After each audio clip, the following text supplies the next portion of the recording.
उनकी प्रतिमा पर माल्यार्पण करते हुए नजर आ रहे हैं। तस्वीरें आप देख सकते हैं। बाबा साहब भीमराव अंबेडकर की आज जयंती है और महू पहुंचे हैं सीएम डॉक्टर मोहन यादव। जयंती के उपलक्ष्य में कार्यक्रम का आयोजन किया गया है। फिलहाल तस्वीरें आप देख सकते हैं। बाबा साहेब की प्रतिमा पर माल्यार्पण करते हुए नजर आ रहे हैं।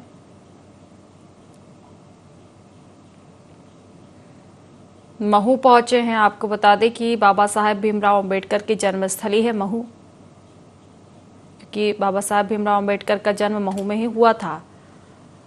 कई कार्यक्रम के आयोजन आज किए जा रहे हैं महू में, जिनमें शामिल होंगे सीएम डॉक्टर मोहन यादव। महू पहुंच चुके हैं और फिलहाल तस्वीरें आप देख सकते हैं कि महू में उन्होंने बाबा साहब की प्रतिमा पर माल्यार्पण कर उन्हें नमन किया है। इसके अलावा भी कई कार्यक्रम आज रहने वाले हैं उनके महू में।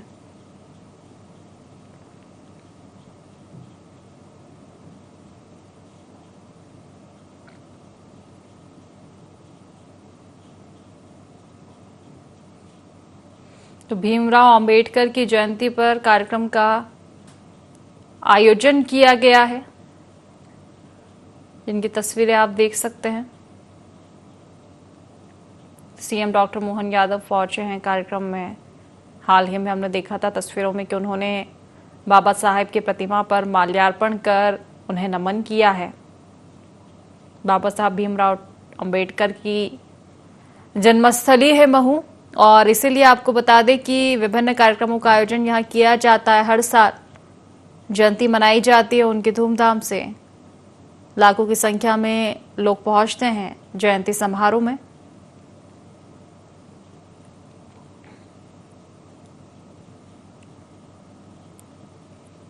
तस्वीरें आप देख सकते हैं। नमन करते हुए उनको नजर आ रहे हैं सीएम डॉक्टर मोहन यादव। महू पहुंचे हैं और इसके बाद कार्यक्रम में भी शामिल होंगे।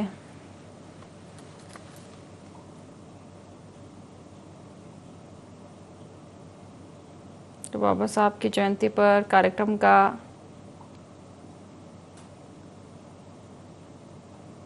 आयोजन किया गया है।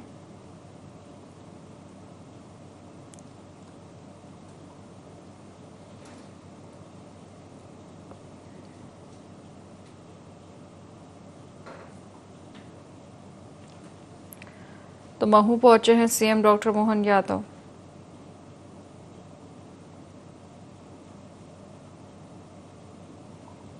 संविधान की प्रस्तावना का पाठ कर बाबा साहब को नमन भी करेंगे। 134वीं जयंती बाबा साहब अम्बेडकर की, जिसको लेकर सामाजिक और राजनीतिक कार्यक्रम आज किए जा रहे हैं।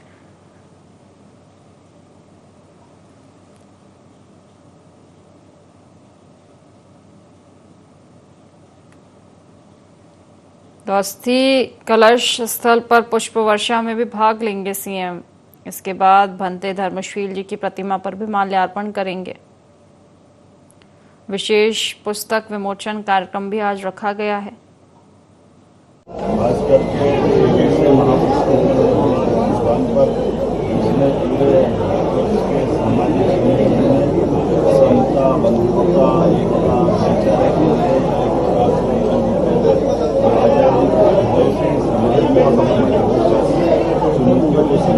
सामाजिक एकता में बड़ा योगदान है।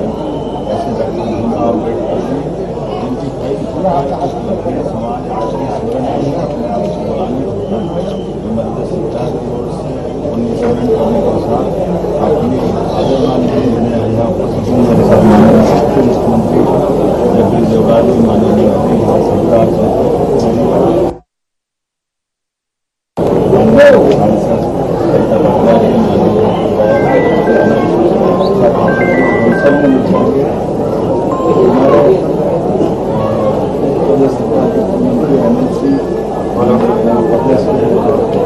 हमारे नेता हमारे प्रभारी डॉक्टर महेंद्र सिंह जी आज यहाँ बाबा साहब का स्मरण करने उनके योगदान को स्मरण करने समाज सेवी उनके योगदान दिया उसका स्मरण करेंगे एक बार इस महत्वपूर्ण स्थान पर इतना लोग सरकार से पहुँच गई है एक बात उनका भले हमने किसानों के लिए सांसद दूध उत्पादन के मामले में किसानों की आय बढ़े उत्पादन में बढ़ने के लिए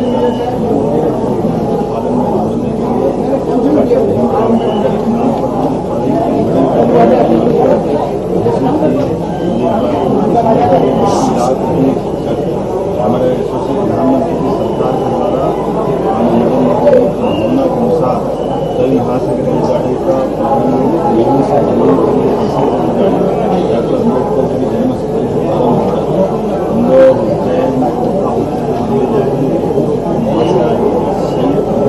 सौगात है ऐसे कई सारी अम्बेडकर जी की जन्मस्थली उसका इतना मान खास काम करती है मैं एक बार फिर अपने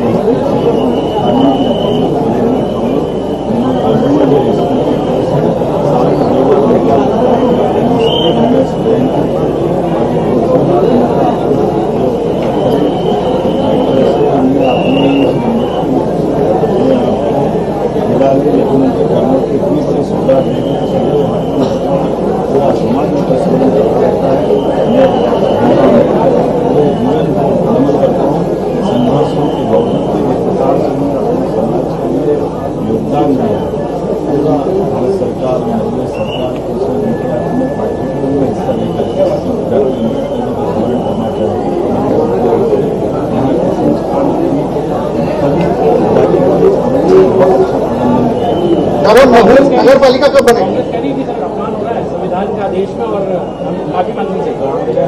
सदैव बाबा साहब का अपमान किया आज़ादी के बाद और आज़ादी के कांग्रेस ने उनके योगदान को नकारा कांग्रेस ने उनके लोकसभा में विजय नहीं होने दिया कुछ दो बार कोशिश करते रहे लेकिन कांग्रेस के प्रधानमंत्री जो कांग्रेस के बड़े नेता जवाहरलाल नेहरू जी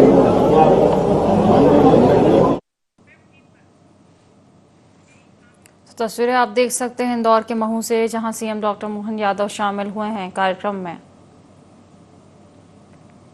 बाबा साहब डॉक्टर भीमराव अंबेडकर की जयंती कार्यक्रम में शामिल हुए हैं सीएम।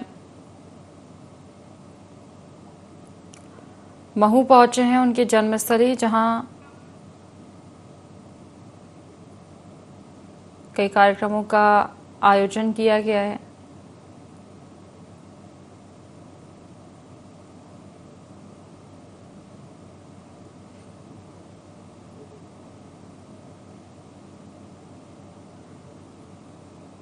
तो इंदौर के महू से तस्वीरें आप देख सकते हैं, सीएम डॉक्टर मोहन यादव पहुंचे हैं महू।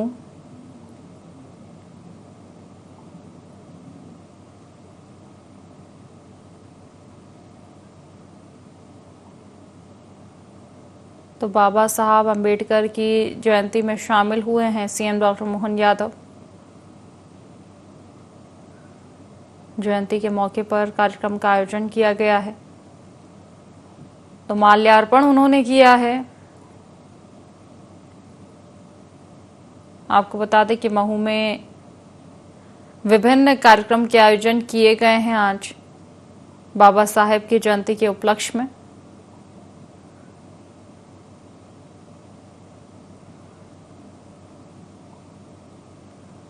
जिनकी तस्वीरें भी आप देख सकते हैं टीवी स्क्रीन पर। शामिल हुए हैं कार्यक्रम में सीएम डॉक्टर मोहन यादव।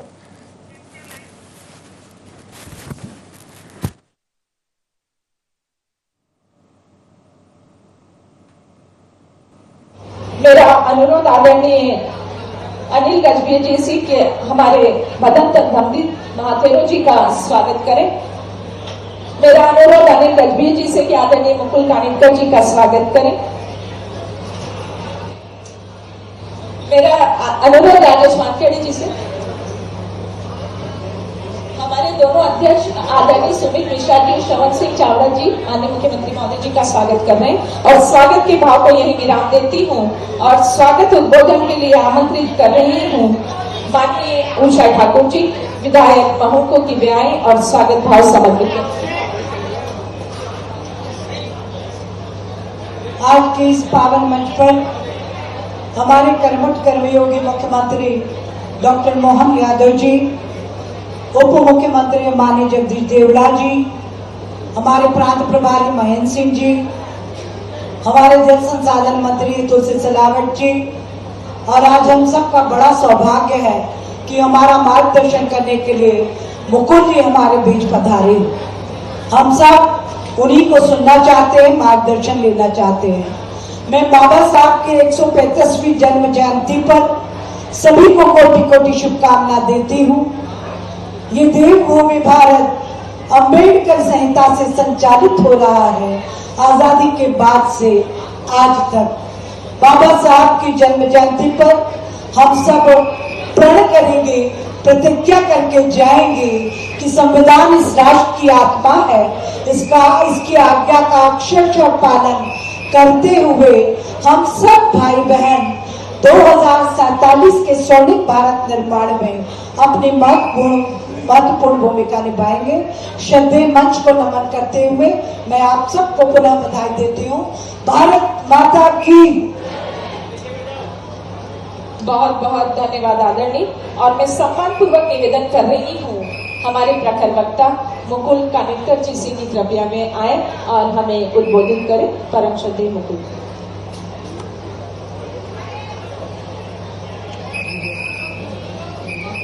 आज के इस समारोह के आदरणीय हमारे लोकप्रिय माननीय मुख्यमंत्री डॉक्टर मोहन यादव जी, यहाँ के समिति के पूजनीय अध्यक्ष मंत्री जी, सभी सम्माननीय मंचस्थ महानुभाव, यहाँ सम्मुख उपस्थित श्रद्धालु भगिनी वृंद और बंधु, हम सबके लिए अत्यंत सौभाग्य का और आनंद का, हर्ष का विषय है कि आज ही के दिन 1891 में एक सकारात्मक क्रांति की यात्रा यहां से प्रारंभ हुई थी। एक क्रांति सूर्य का उदय आज ही के दिन यहां पर हुआ था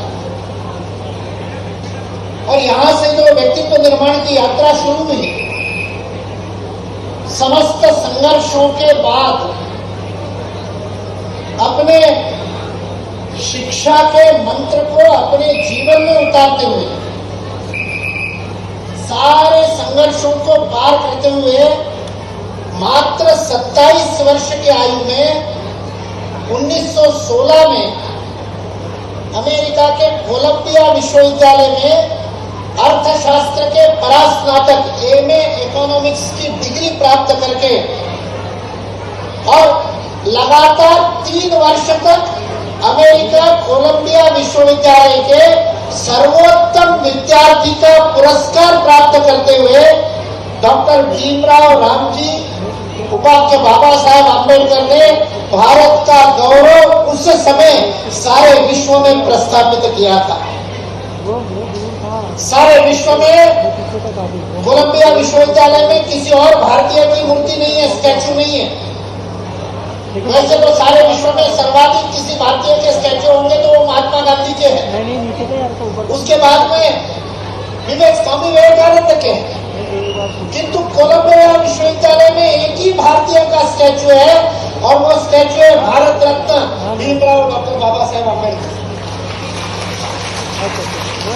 उस समय उन्होंने पीएचडी की उसके बाद, और वो पीएचडी का जो उनका प्रबंध था प्रॉब्लम ऑफ रुपीज, वो आज भी विश्व की अर्थव्यवस्था जो पिछले 10 दिनों से डावाडोल हो रही है और सारे विश्व में अमेरिका और चीन के बीच में चल रहे और उस युद्ध के कारण, ट्रेड वॉर के कारण, व्यापारिक युद्ध के कारण सारे विश्व के शेयर मार्केट में जो डावाडोल हो रखा है, उसका उपाय यदि खोजना है तो बाबा साहेब अम्बेडकर के उस पीएचडी के थीसिस में हमको मिल सकता है। क्योंकि डॉलर की दादागिरी के कारण आज विश्व में ये उथल पुथल मची हुई है। और उस समय डॉक्टर बाबा साहेब अम्बेडकर ने बताया था कि रुपया किस प्रकार से स्थिर हो सकता है। इसके डॉक्टर बाबा साहेब अम्बेडकर अर्थशास्त्री थे, उन्होंने समाजशास्त्र में एमए किया, उन्होंने एंथ्रोपोलॉजी मानव शास्त्र में एमए किया। किया, उन्होंने साइकोलॉजी में एमए किया। उस समय विश्व में सर्वाधिक डिग्री प्राप्त करने वाले शिक्षाविद के रूप में डॉक्टर बाबा साहेब अम्बेडकर का नाम अंकित है। इसलिए डॉक्टर बाबा साहेब अम्बेडकर को केवल किसी एक समाज का नेता मानना यह उनके लिए बहुत छोटी बात होगी। वो सारे विश्व के नेता हैं। वो केवल भारत रत्न नहीं, वो भारत पुत्र है, भारत भक्त है। उन्होंने आजीवन भारत की भक्ति की। उनके हर निर्णय में, उनके जीवन में जो जो बात उन्होंने तय की, उन्होंने वापस आकर के इतनी शिक्षा प्राप्त करने के बाद, आज छोटी सी शिक्षा प्राप्त होती, कोई IIT से IIM से शिक्षा प्राप्त कर लेता है तो अपने माता पिता को छोड़ करके जाकर के विदेश में रहने लग जाता है। डॉक्टर भीमराव बाबा साहब अम्बेडकर ने 14 डिग्रियां प्राप्त करने के बाद भी ना अपने गांव को छोड़ा, ना अपने परिवार को छोड़ा, ना अपने समाज को छोड़ा, ना अपने देश को छोड़ा, सारा जीवन अपनों के लिए समर्पित कर दिया। शिक्षण और संगठन, ये दो उनके क्रांति के मंत्र थे। उन्होंने समाज को संगठित किया और संगठित करके समाज को शिक्षित होने का मंत्र दिया। स्वयं शिक्षित हुए और समाज को शिक्षित किया, समाज को संगठित किया। समाज में फैली हुई कुरीतियों के प्रति, रूढ़ियों के प्रति, परंपराओं के प्रति, समाज में आई विषमता के प्रति एक सकारात्मक क्रांति की। इसलिए केवल संविधान के निर्माता के रूप में बाबा साहेब अम्बेडकर को स्मरण करना पर्याप्त नहीं है। उस संविधान के निर्माण से पूर्व जिस प्रकार की तपस्या उन्होंने अपने जीवन में की है, वो उनके जीवन का दूसरा कालखंड भी बहुत महत्वपूर्ण है। बाबा साहेब अम्बेडकर ने 1936 में येवला की महार परिषद में घोषणा की कि मैं धर्मांतरण करूंगा। महात्मा गांधी ने, सावरकर ने, बहुत लोगों ने बाबा साहेब अम्बेडकर को पत्र लिखे। बहुत सारे लोग धर्मांतरण की बात से विचलित हो गए कि बाबा साहब ने ये क्या कह दिया। लेकिन बाबा साहब ने सावरकर को लिखे हुए पत्र में मराठी में उत्तर देते हुए कहा था, आप चिंतित न हो, मैं धर्मांतरण करूंगा, देशांतरण नहीं करूंगा। इससे भारत के बाहर आस्था वाले किसी धर्म को स्वीकार नहीं करूंगा। इसलिए बाबा साहेब अम्बेडकर को हमको पढ़ना चाहिए। मूल रूप से बाबा साहेब अम्बेडकर ने जो लिखा है वो पढ़ना चाहिए। 1940 में थॉट्स ऑन पाकिस्तान पुस्तक प्रकाशित हुई। बाबा साहेब अम्बेडकर विभाजन के बारे में एक अत्यंत महत्वपूर्ण ऐसी भूमिका निभाते हैं। सुभाष चंद्र बोस को लेकर के बाबा साहेब अम्बेडकर ने जो कार्य कांग्रेस में किया है, हमको पढ़ना चाहिए। हुवेर शुद्रास को पढ़ना चाहिए। आर्य भारत से आए ये अंग्रेजों का और कम्युनिस्टों का जो षड्यंत्र था, उसको उत्तर देने का काम डॉक्टर भीमराव बाबा साहेब अम्बेडकर ने किया। और हुवेर शुद्रास में उन्होंने बताया आर्य बाहर से नहीं आए। इसलिए बाबा साहेब अम्बेडकर के जीवन के विभिन्न पहलुओं को, वो महासागर है, बहुत बड़ा आयाम है। हम में से प्रत्येक उनमें से एक एक पक्ष को लेकर के भी काम करे तो अपना जीवन सार्थक हो जाएगा। 1956 में उन्होंने धम्मचक्र प्रवर्तन किया। मैं नागपुर में उस लॉ कॉलेज से पढ़ा हूं जिस लॉ कॉलेज को डॉक्टर बाबा साहेब अम्बेडकर का नाम दिया। इसलिए दीक्षा भूमि के पावन दर्शन करते हुए मेरा बचपन बीता है। आज उनके जन्मस्थली के पावन तीर्थ पर आकर के आप सब लोगों के साथ बात करने का अवसर मिला। बाबा साहेब अम्बेडकर की प्रखर राष्ट्रभक्ति को स्मरण करने का अवसर मिला। इसलिए आप सभी को बहुत बहुत धन्यवाद देता हूं। जय भीम। बहुत बहुत धन्यवाद आदरणीय। और विचारों की अभिव्यक्ति के लिए आमंत्रित कर रही हूँ सम्मानपूर्वक श्रद्धेय महेंद्र सिंह जी को कि कृपया वे आए और हमें उद्बोधित करें। अद्भुत क्षण है। मैं तो गौरवान्वित महसूस कर रहा हूं कि एक पवित्र भूमि पर खड़ा हूं जहां पर आज से 134 वर्ष पूर्व, और आप कल्पना करिए कि भारत की संस्कृति, भारत की सभ्यता, भारत का संस्कार, भारत का अर्थात भारत की वाणी, भारत के विचार से ओतप्रोत एक महान पुरुष का अवतरण जिस धरती पर हुआ है, मैं आज उस धरती पर खड़ा हूं। मैं इस धरती को सबसे पहले नमन करता हूं। यहाँ के जितने लोग हैं उनको सबको प्रणाम करता हूं। और आज के बाबा साहब भीमराव अम्बेडकर, डॉक्टर भीमराव अम्बेडकर की जन्म जयंती के अवसर पर आयोजित इस कार्यक्रम में जिन्होंने बाबा साहब के सपनों का साकार कर रहे मध्य प्रदेश में, ऐसे आदरणीय मुख्यमंत्री डॉक्टर मोहन यादव जी, हमारे आदरणीय माननीय श्रीमती सावित्री ठाकुर जी, भारत सरकार के मंत्री आदरणीय जगदीश देवड़ा जी, उप मुख्यमंत्री आदरणीय माननीय श्री तुलसीराम सिलावट जी मंत्री, आदरणीय माननीय कविता पाटीदार जी सांसद, जिनका उद्बोधन भी हम लोग सुन रहे थे, आदरणीय मुकुल जी, और यहाँ के अध्यक्ष आदरणीय श्री बदंत धर्मदीप महादेव जी, आदरणीय सुश्री ठाकुर उषा ठाकुर जी विधायक महू, हमारे जिला महानगर के अध्यक्ष आदरणीय सुमित मिश्रा जी, यहाँ के अध्यक्ष आदरणीय चमन सिंह जी, श्रीमती रीना सतीश जी, श्री राजेश वानखेड़े जी, श्री अनिल जयवेल जी और श्री कैलाश जाटव जी। की तालियों की गूंज के बीच आमंत्रित कर रही उस व्यक्तित्व को जिन्होंने बाबा साहब के विचारों को दिशा देते हुए उनको साकार करते हुए मध्य प्रदेश के विकास की नई गाथा लिखी, माननीय मुख्यमंत्री महोदय जी से मेरा सादर विनम्र अनुरोध, जोरदार तालियों की गूंज के बीच स्वागत कीजिए माननीय मुख्यमंत्री महोदय जी का। मेरे साथ सभी बोलेंगे, डॉक्टर भीमराव अंबेडकर अमर रहे। जरा अच्छे से दोनों हाथ की मुट्ठी बांध करके जोर का मेरे साथ नारा दोहराएंगे, डॉक्टर भीमराव अंबेडकर अमर रहे, बाबा साहब अमर रहे, जय भीम, जय भीम। हम सबका सौभाग्य है एक ऐसे अमर व्यक्तित्व को हम स्मरण करने के लिए उनके जन्म स्थान पर एकत्रित आए, जिनने 20वीं शताब्दी के अंदर ही देश की आजादी के साथ ऐसा अद्वितीय काम किया जिसके कारण बीते 1000 साल की गुलामी का हमारा जो काल था, जिसके कई सबक हमको थे और उन्होंने वो सारी गलतियों को सुधारने का प्रयास किया, जिसके कारण भारत अब दुनिया का आदर्श देश बना। जोरदार अभिनंदन करें ऐसे महान सपूत अंबेडकर जी का स्मरण करते हुए। आज के इस कार्यक्रम में मंच पर विराजमान हमारे अपने प्रभारी उत्तर प्रदेश के पूर्व मंत्री, अभी वहां के माननीय MLC के माननीय मेंबर, हमारे साथ मंच पर मौजूद डॉक्टर महेंद्र सिंह जी, जोरदार अभिनंदन कर महेंद्र सिंह जी का। हमारे उप मुख्यमंत्री माननीय जगदीश देवड़ा जी, जोरदार अभिनंदन माननीय देवड़ा जी का भी करें। इस अवसर पर माननीय कानिटकर जी जिन्हें विषय विस्तार से रखा, हमारे वरिष्ठ प्रचारक है, आपका भी अभिनंदन। मंच पर मौजूद हमारे जल संसाधन और सुयोग मंत्री श्रीमान तुलसी सिलावट जी का जोरदार अभिनंदन करें। माननीय सांसद, लेकिन पहले हमारी भारत सरकार की मंत्री है, जोरदार अभिनंदन बहन सावित्री ठाकुर जी का। पहले जिला पंचायत के अध्यक्ष भी आप यही रही और अब भारत सरकार की मंत्री है।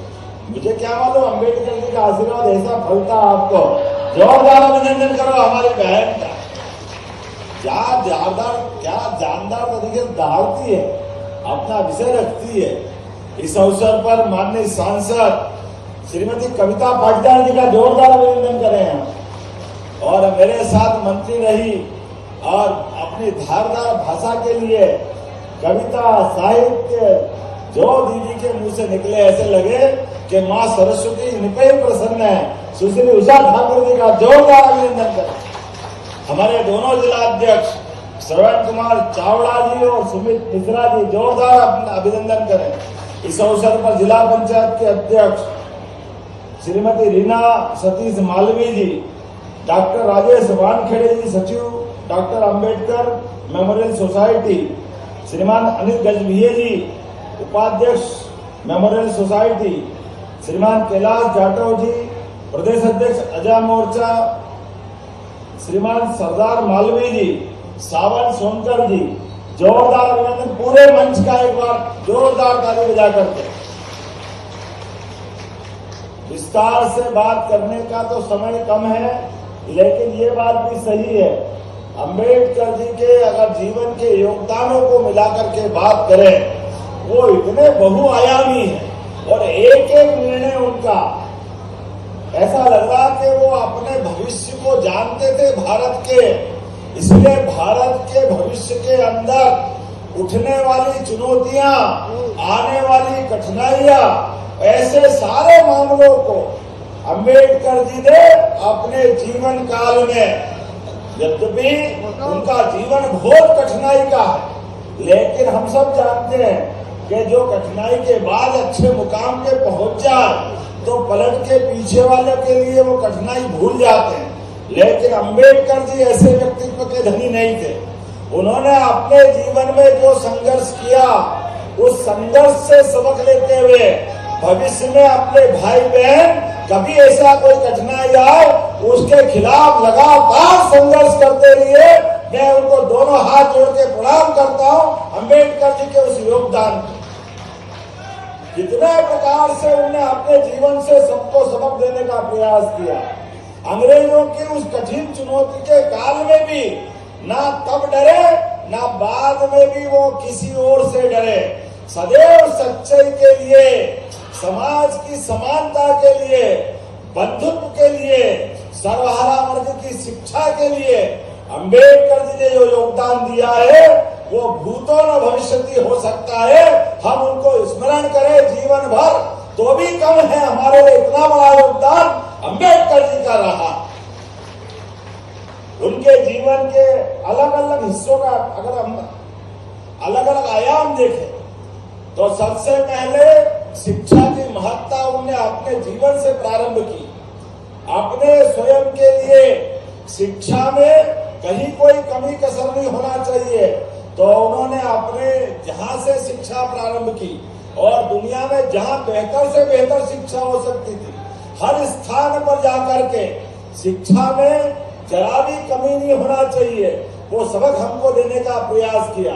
मैं सौभाग्यशाली हूँ यशस्वी प्रधानमंत्री नरेंद्र मोदी जी का, जिन्होंने अंबेडकर की जो ऐसी स्मरणीय उनकी स्थान है उनको पंच तीर्थ के रूप में मान्यता दी। जोरदार अभिनंदन करें माननीय मोदी जी का। हमारा ये उनका जन्म स्थान महू अगर ये तीर्थ के रूप में आनंदित कर रहा है तो हमारे स्वर्गीय सुंदरलाल पटवा जी से लगा करके पूर्व मुख्यमंत्री शिवराज सिंह चौहान, हमारे उस समय के सुंदरलाल जी पटवा, अटल बिहारी वाजपेयी जी, हमारे सारे नेताओं इस स्थान को तीर्थ बनाने के लिए यहाँ के नेताओं ने भी लगातार काम किया।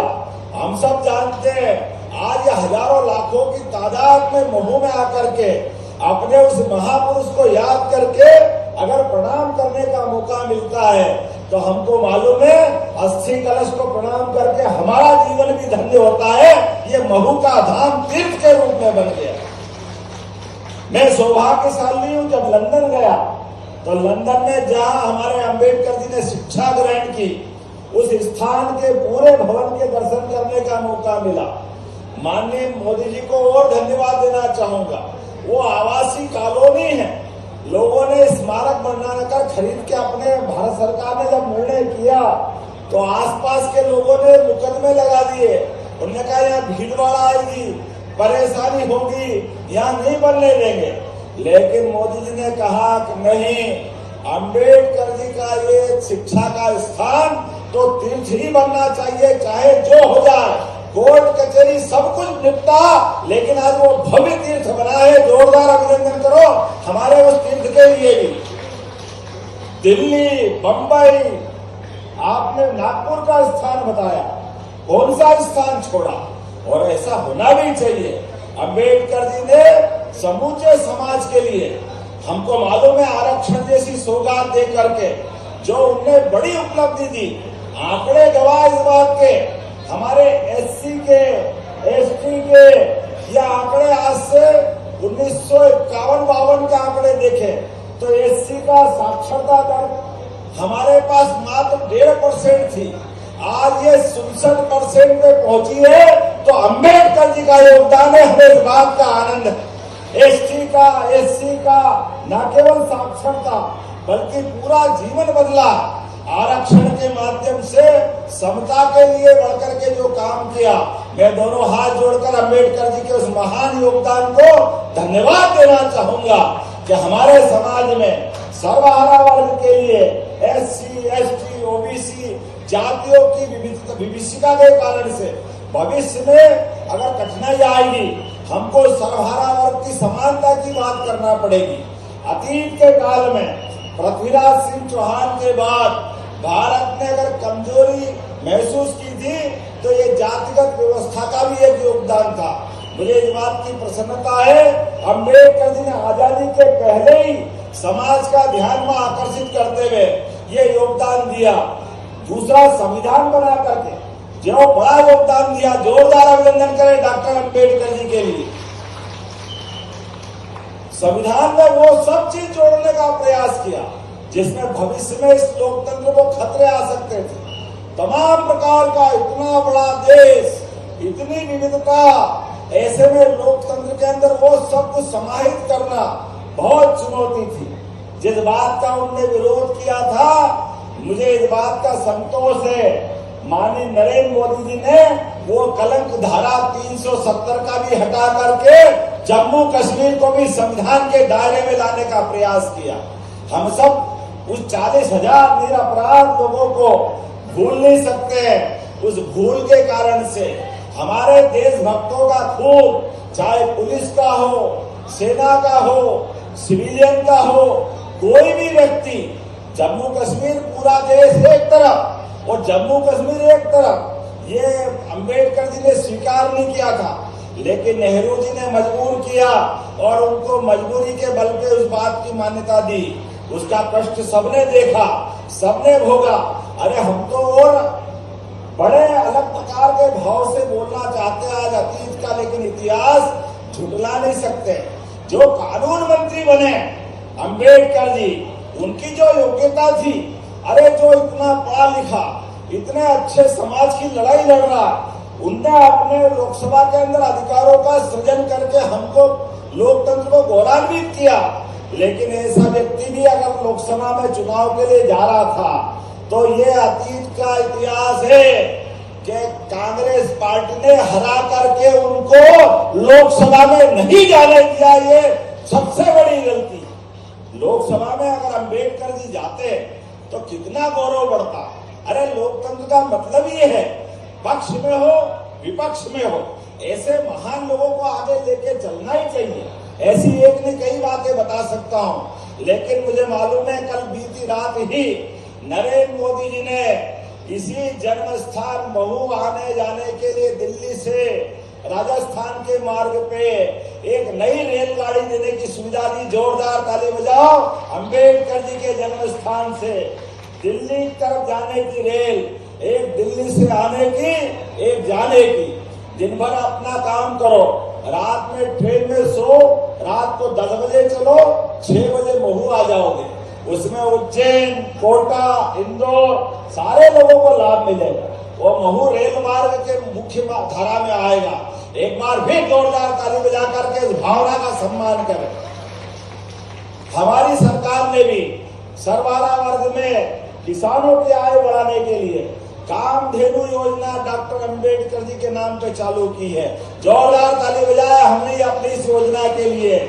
दूध उत्पादन बढ़ा करके, किसानों की आय बढ़ाकर, गरीब से गरीब आदमी भी, अगर किसी के पास जमीन नहीं हो तो कोई बात नहीं, लेकिन 2, 4, 5 कोई न कोई गाय भैंस पालकर अपने गरीब आदमी गांव में अपनी दूध की आमदनी से काम चलाता है। अब हमने योजना बनाई है कि एससी लोगों के लिए 25 गाय की योजना। अगर हमारे एससी वर्ग के लोग, एसटी वर्ग के लोग अगर दूध डेयरी की आमदनी खोलेंगे तो उनको 30% अनुदान देंगे। 30%। जोरदार ताली बजाए हमारे मुख्यधारा में लाने के लिए। एक नहीं बहुत सारी योजना बता सकता हूँ, लेकिन आज तो हमारे लिए आज हमारा आनंद का दिन है, अंबेडकर जी को स्मरण करने का दिन है। आज समूचा मंच गौरवान्वित है। मैं सावित्री जी से लगा करके तुलसी भैया, कविता जी, उषा जी सबको धन्यवाद दूंगा। इनने सबने बोलने का समय हमारे को दे दिया। इनने कहा कि आप हमारी तरफ से बोल दो, हमने सबने अंबेडकर जी को स्मरण कर लिया। जोरदार अभिनंदन कर दे इस अच्छे भाव के लिए। आपको सबको धन्यवाद देता हूँ। और भंते जी, आपकी भावना का भी सम्मान करूंगा। आपने कहा कि यात्री आते हैं, लगातार यात्री बढ़ते जा रहे हैं। अब ये ट्रस्ट बन गया, समिति बन गई, ये तीर्थ बन गया, तो लोगों के रुकने की धर्मशाला की जरूरत भी पड़ेगी। तो मैं धन्यवाद देना चाहूंगा। 3.5 एकड़ जमीन सरकार के द्वारा दी गई है, जोरदार अभिनंदन करें हमारे इस तीर्थ के लिए। और मैं आपको आश्वस्त करता हूं, आप हमारे नेताओं से मिलकर के अच्छी योजना बनाइए, पैसे की कोई कमी नहीं आएगी। जो आप मांगोगे अम्बेडकर जी के लिए सब कुछ देने के लिए तैयार। अरे अम्बेडकर जी के लिए क्या तकलीफ हो सकती है, आप तो अच्छे ही करेंगे, यात्रियों की सुविधा बनाएंगे। ऐसे में आने जाने वाले सारे लोगों के लिए हमारी सरकार देश और दुनिया में जो भी अम्बेडकर जी को स्मरण करते हुए यहाँ आएंगे उनके लिए सारा प्रबंध हमारी सरकार के द्वारा किया जाएगा। कोई कोर कसर नहीं रहेगी, सारी व्यवस्था जुटाने का काम हमारी सरकार के माध्यम से होगा। मेरी अपनी ओर से पुनः बाबा साहब के चरणों में विनम्र आदरांजलि, बहुत बहुत धन्यवाद। भारत माता की, डॉक्टर भीमराव अंबेडकर अमर रहे, बाबा साहब अमर रहे। बहुत बहुत धन्यवाद। भारत माता की जय। बहुत बहुत धन्यवाद। और अंतिम सोपान पर आमंत्रित कर रही हूँ आदरणीय राजेश वानखेड़े जी, सचिव को की आए और आभार व्यक्त कर रहे हैं। बाबा साहब अम्बेडकर, बाबा साहब अम्बेडकर। आज के आयोजन में मैंने एक बार माननीय मुख्यमंत्री जी बीच में आए थे, तो मैंने पूछा भाई साहब आप बीच में, बोला हमेशा मुख्यमंत्री जी 14 तारीख को आते हैं, फिर बीच में कभी आना होता है, तो ये बोले ये बाबा साहब का घर जो है ये मेरा घर है, यहाँ आने के लिए कोई कारण नहीं होना चाहिए। दूसरे जो नेता लोग हैं वो कारण ढूंढ के आते हैं, लेकिन अभी 26 जनवरी को भाई साहब जन्मभूमि पर आके गए और भाई साहब का आते थे भाई साहब ने बोला कि बाबा साहब के घर की चाय पीऊंगा मैं, क्योंकि यहाँ पर बाबा साहब छोटेपन में खेले पड़े। इस परिवार जहाँ पर बाबा साहब का घर था सबसे पहले आके उसी घर की चाय पीऊंगा, वहां से नाश्ता करूंगा। जितनी बार भी आते भाई साहब को ये स्मृति होती है कि मैं बाबा साहब के घर पर आऊंगा तो चाय जरूर पीऊंगा। जरा माननीय मुख्यमंत्री जी का जोरदार तालीम है। मैं माननीय आदरणीय देवड़ा जी, आदरणीय महेंद्र जी भाई साहब और हमारे इस मंच को गौरवान्वित कर रहे हैं आदरणीय कविता भाई साहब जी, और इस मंच पर उपस्थित सभी मंच को गौरवान्वित कर रहे हैं सभी मंत्रीगण और उषा दीदी, आदरणीय सभी का मैं इस मंच के माध्यम से आभार व्यक्त करता हूं। आप सब लोग आए और आज इतनी बड़ी 3.5 एकड़ पर जो मध्य प्रदेश की सरकार ने भाई साहब यादव जी ने दी और उसके ऊपर बनाने के लिए धर्मशाला, ध्यान साधना केंद्र, ऑडिटोरियम और पुस्तकालय बनाने के लिए जगह हमको मिली है। उसके ऊपर भाई साहब ने बिल्कुल सबको कहा है कि आप चिंता न करें। इसके लिए भाई साहब का बहुत बहुत आभार व्यक्त करता हूँ। धन्यवाद।